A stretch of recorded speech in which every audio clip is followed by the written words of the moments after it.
नमस्कार दोस्तों। साल 1875 फ्रांस के एक छोटे से शहर आर्लेस में एक बच्ची का जन्म होता है, जॉन लुइस गालमो। ये एक ऐसा जमाना था जब कार्स और एरोप्लेन्स का इन्वेंशन नहीं हुआ था। लोग घोड़ा गाड़ियों से ट्रैवल किया करते थे। घरों में रोशनी के लिए लोग मोमबत्तियों का इस्तेमाल करते थे। इस समय दुनिया में रहने वाले किसी भी इंसान ने सपनों में भी नहीं सोचा होगा कि ये बच्ची आगे चलकर इतिहास रच देगी। ये एक इतनी लंबी उम्र जिएगी कि दुनिया के सारे रिकॉर्ड्स तोड़ देगी।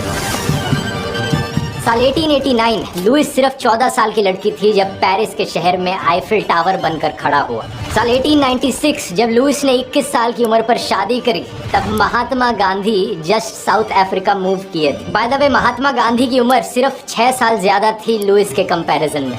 कुछ साल आगे फास्ट फॉरवर्ड करो, साल 1914 में जब लुइस सिर्फ 29 साल की थी, अपनी हैप्पीली मैरिड जिंदगी जी रही थी अपनी बेटी के साथ, यूरोप में एक बड़ा धमाका होता है।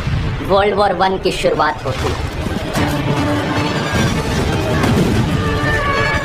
साल 1934 जर्मनी में जब हिटलर का राइज देखने को मिल रहा था, लुइस के परिवार में एक अनफॉर्चुनेट ट्रेजेडी होती है। उनकी बेटी की मौत हो जाती है एक लंग इन्फेक्शन से।